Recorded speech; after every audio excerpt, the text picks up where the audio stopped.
Hello दोस्तों, आप सभी को अमरदीप चौरसिया का नमस्कार पहुँचे। आज मैं आपको घुमाना जा रहा हूँ एक खूबसूरत जगह कुकरू खामला।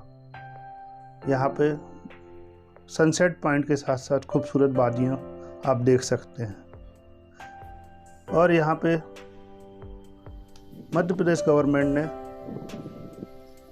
खूबसूरत रुकने की जगह बनाई है जंगलों के बीच, जिसके लिए आपको एक दिन पहले और कुछ समय पहले बुकिंग करनी होती है। अब हमारी यात्रा स्टार्ट होती है सतपुड़ा की रानी बैतूल से कुकरू के लिए, जिसमें हमको मिलते हैं खूबसूरत मंदिरों के दर्शन और घुमावदार मोड़। ये माँ ताप्ती जो सूर्यपुत्री है, ये ताप्ती नदी है, उसके खूबसूरत कछार के किनारे हैं, जिस पे पहले हम घुमावदार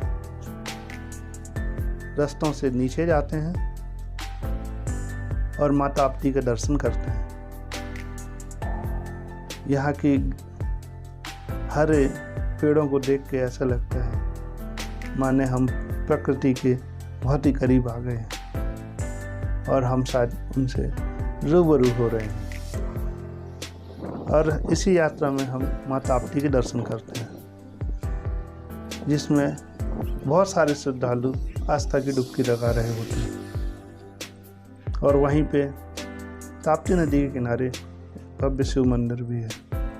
अब हम अगले पड़ाव भैंसदेही के लिए अपनी यात्रा चालू कर देते हैं।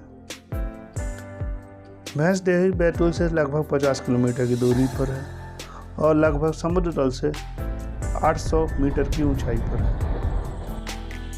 काफ़ी ऊंचाई आने के बाद जब हम माँ ताप्ती को दोबारा देखते हैं तो उसका विहंग दृश्य बड़ा ही रोचक और मनोरम होता है। इसके बाद हम और भी ऊंचाई पर जाने के पहले केर पानी के हनुमान जी के दर्शन करते हैं। खूबसूरत लहराते खेतों में किसानों को देखकर अपना मन और भी रोमांचित हो जाता है। बीच में बहुत सारे मंदिर और देवालय देखने को मिलते हैं। एक मध्य प्रदेश का बहुत पुराना शिव मंदिर भैंसदेही भी हमें रास्ते में मिलेगा। एक काफ़ी ऊंचाई में आने लगभग 800 मीटर की ऊंचाई पे आने के बाद एक मैं खूबसूरत दृश्य आपको दिखा पा रहा हूँ। और ये यहाँ पर जनजातीय लोगों के कुछ मोन्यूमेंट हैं जिनको भी दिखा पा रहा हूँ। और चूँकि आज पोला है, उसके लिए भी मार्केट में बस दिख रही है। और ये खूबसूरत भैंसदेही शिव मंदिर, जहाँ पर मैं भगवान आशुतोष के दर्शन के बाद अग्रिम यात्रा करूँगा। ये बहुत पुराना शिव मंदिर है, जिसको मध्य प्रदेश में एक नाम दिया हुआ है और ये कई बार मध्य प्रदेश PSC में भी पूछ दिया जाता है। और ये भैंसदेही शिव मंदिर भैंसदेही में ही स्थित है। एक ये ऐसा मंदिर जिसमें मैं भगवान कृष्ण की मूर्ति को भी देखता हूँ।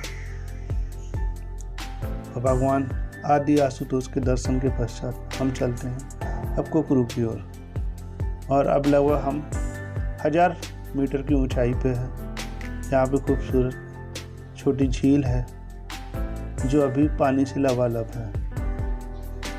यहाँ पर पवन चक्की से विद्युत ऊर्जा बनाई जाती है।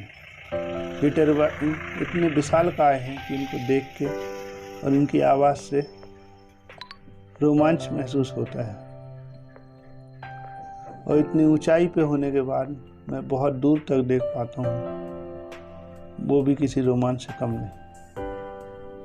चारों तरफ विशालकाय पवन चक्की अपने आप में मनोरम दृश्य पैदा करते हैं।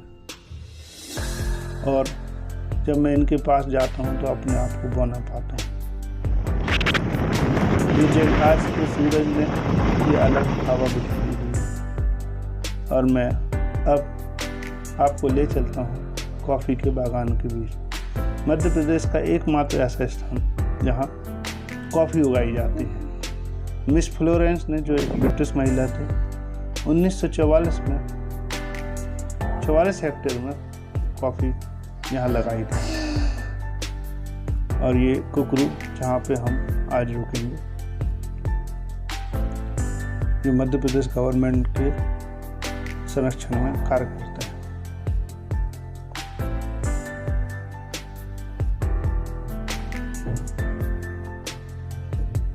यहाँ पे हमारी मुलाकात होती है बलदेव भाई और संजय भाई से, जो आज हमारे रहने और खाने की व्यवस्था करेंगे। यहाँ पे आज मैं इस जगह पे रुकूंगा जो खूबसूरत है, और मैं दिखाऊंगा कि इसके पीछे और भी खूबसूरत जगह है। जब मैं सो के उठता हूँ तो खूबसूरत वादियों को पाता हूँ।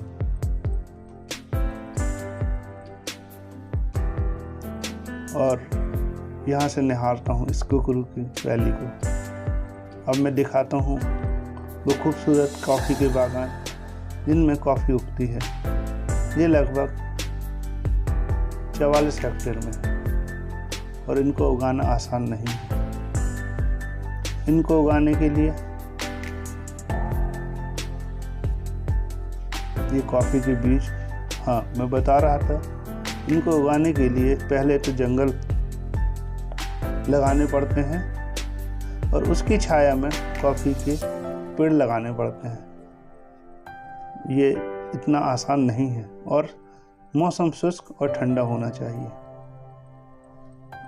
बागानों को छोड़ने के बाद हम और आगे निकल पड़ते हैं सनसेट और सनराइज पॉइंट पर, जो हमारे रुकने के स्थान से महज 500 मीटर की दूरी पर थे। यहाँ से कुकरू वैली को देखना अपने आप में ही एक मनोहर और मनोरम दृश्य है, जहाँ लगता है आके रम जाओ और बस निहारते रहो, निहारते रहो और निहारते रहो।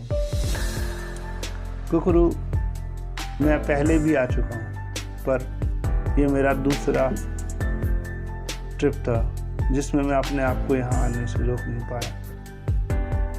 मेरी उम्मीद थी कि मैं शाम को बादलों को छूते हुए इन घाटियों से जाते देखूं, पर चूँकि आज मौसम में बादल थे और मैं सनसेट को देखने आया था और सनराइज को, चूँकि बादलों की वजह से हम उस खूबसूरत सनसेट और राइज को तो नहीं देख पाए, पर हाँ वैली को बहुत खूबसूरत तरीके से हमने देखा। आज का जो सनसेट बहुत खूबसूरत था, पर बादलों की ओर से सूरज की किरणें ही अपनी अलग ही आभा बिखेर रही हैं।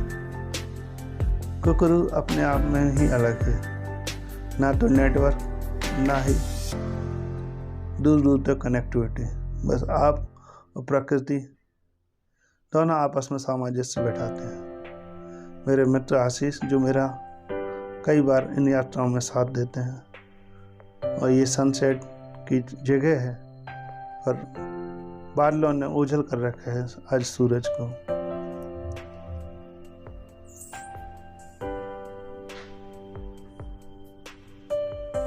वैली इतनी खूबसूरत है कि बस इसको निहारते जाओ, निहारते जाओ और बस निहारते जाओ। और अब शाम और हो चुकी है, अब शायद हमें अपने आशियाने की ओर वापस जाना होगा, जहाँ मुझे रात यहीं बितानी है। रात इतनी ठंडी कि शायद आज टेम्परेचर 8 डिग्री हो, और हवा इतनी तेज कि आप थोड़ी देर ही खड़े हो पाओ। चलिए भाई, आज डिनर में क्या है? वेज में क्या है आज? भिंडी है। संजय भाई ने शाम के खाना की व्यवस्था की हुई है। ओके। और रात्रि विश्राम के बाद हम सुबह फिर आ गए सनराइज पॉइंट पर। सनराइज पॉइंट इतना खूबसूरत कि एक अलग ही हवा बिखरी हुई है। मैंने सनसेट पॉइंट को भी लेने के लिए थोड़ी दूर जाके खड़ा हो गया, और हवा इतनी ही तेज चल रही है कि जिसको आप यहाँ के पेड़ों की मुड़ाव से ये पता कर सकते हैं कि बहुत तेज़ हवा यहाँ चल रही है। और प्रकृति अपने आप में भी बहुत खूबसूरत है, क्योंकि आज भी बादल ज़्यादा होने के कारण सूर्य अपने आभा बादलों के पीछे ही बिखेर रहे हैं, और ये भी किसी खूबसूरत नज़ारे से कम नहीं। लगता है आज सुबह प्रकृति और सूर्य के दर्शन दोनों एक साथ होंगे, जिसके लिए मैं खिंचा चला आता हूँ कुकरू खामला की ओर। मैं चाह रहा था कि इस तरीके के बादल मैं खूबसूरत देखता रहूँ। दोस्तों, यदि मेरा वीडियो आपको पसंद आए तो इसको चैनल को सब्सक्राइब और लाइक ज़रूर करें और कमेंट करें, ताकि मैं और अच्छे आपको वीडियो और नई नई जगह दिखा पाऊँ, जिससे मुझे भी अच्छा लगे। आप कंटिन्यू मेरी वीडियो को देखा, आप सभी को पुनः धन्यवाद देता हूँ और आपसे बोलता हूँ कि आप भी जुड़िए इस प्रकृति से।